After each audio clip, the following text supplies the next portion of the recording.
Baik, bismillahirrahmanirrahim. Assalamualaikum warahmatullahi wabarakatuh. Saya akan mempresentasikan isu chapter 4 berkaitan dengan participatory technologies yang saya sampaikan dalam bentuk slide.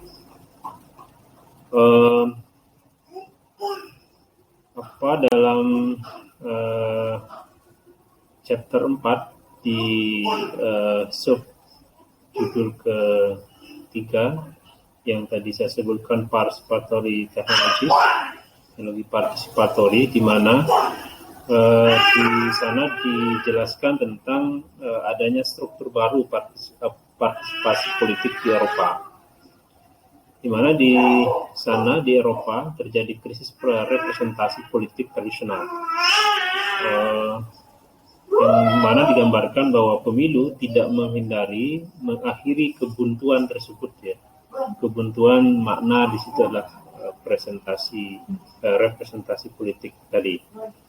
Hal ini membutuhkan penelitian yang terfokus pada bentuk baru dari representasi dan partisipasi politik, baik dalam bentuk teori dan teknologi partisipasi dari berbagai tingkatan kehidupan sosial.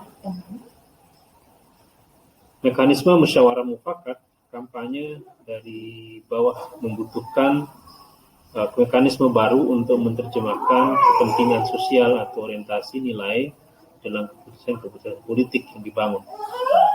Jadi itu ada struktur baru partisipasi politik yang mana ada ada soal di krisis representasi dari politik Eropa. Lalu kemudian kita melihat dari situasi kontradiksi yang ada di sana, bahwa krisis ketergantungan tradisional pada keahlian paradigma adanya krisis ketergantungan tradisional pada keahlian, ya, di mana paradigma teknokrasi mengandalkan pengetahuan teknis dan terpusat dalam merumuskan keputusan atau kebijakan. Nah, di bidang sains bahwa sains dan sains atau keilmuan bahwa teknologi tidak menghasilkan kepastian untuk mengontrol alam yang terjadi, yang terjadi malah sebaliknya, yakni ketidakpastian dari alam. Misalnya adanya perubahan iklim, flu burung, transgenik dan lain-lain.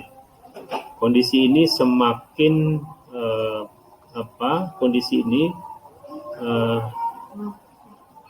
semakin keputusan politik yang harus dibuat dalam konteks nilai yang saling bertentangan, mana kepentingan berlainan dan bentuk keahlian lainnya.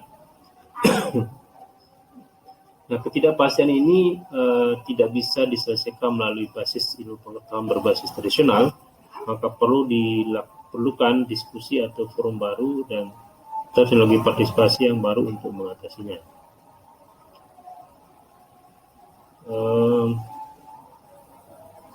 Kemudian perlu menjawab beberapa pertanyaan berkaitan dengan partisipasi di Eropa. Pertanyaannya adalah, apakah dengan terjadinya pergeseran pengambilan kebijakan dan keputusan dari teknokratik ke partisipatif mampu meningkatkan pemberdayaan masyarakat di Eropa? Ada kecenderungan praktek demokrasi di Eropa itu terjadi pergeseran dari kolektivitas ke individualisme, yang mana diperankan oleh para pemangku kepentingan, pengguna atau klien. Dengan demikian dibutuhkan penelitian lebih lanjut berkaitan dengan fokus antara lain bagaimana mengelola tuntutan akan partisipasi yang kuat dan inovasi kelembagaan untuk meningkatkan partisipasi dan dampak sesungguhnya dari partisipasi itu apa. Itu menjadi pertanyaan menarik untuk menjadi bahan diskusi dalam penelitian. Lalu di Eropa ada fenomena baru yang terjadi, yang juga saya kira tadi juga di awal saya sampaikan bahwa terjadi transformasi dari institusi negara yang netral menjadi institusi masyarakat sipil. Hal ini mengakibatkan hubungan warga dan institusi negara menjadi layak untuk didiskusikan atau diteliti. Jadi ada satu soal bahwa di Eropa kecenderungan negara menggunakan organisasi-organisasi sosial untuk melakukan pelayanan publik. Mungkin kalau di Indonesia itu dengan pihak ketiga ya.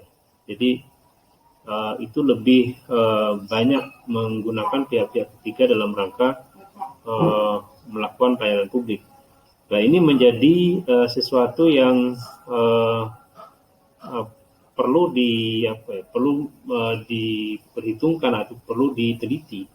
Bagaimana kemudian ketika fungsi-fungsi negara itu dijalankan oleh organisasi swasta, ini lalu kita bertanya peran negara yang netralistik gitu ya, yang netral, yang kemudian tidak berpihak, impersonal, perlakuan sederajat, ini fungsinya seperti apa? Ketika kemudian banyak lembaga-lembaga swasta yang melakukan pelayanan publik layaknya sebuah negara.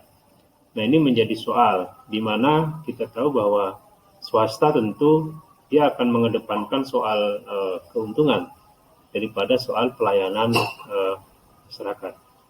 Nah, sehingga yang terjadi adalah swasta biasanya menunjukkan tindakan administrasi. Maksudnya dia tidak terlalu berpikir soal bagaimana administrasi yang ketat seperti halnya negara berfungsi.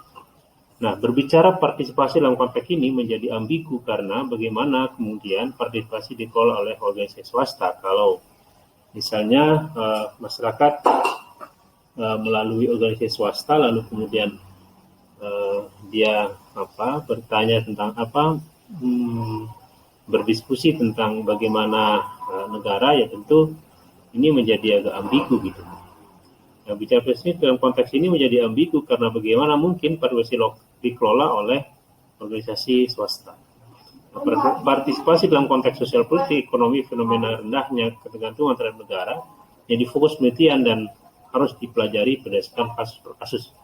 Nah, ini yang menarik dari partisipasi, paradigma partisipasi teknologi yang disebutkan tadi. Dan tentu terima kasih atas perhatiannya dan saya mohon diberikan masukan.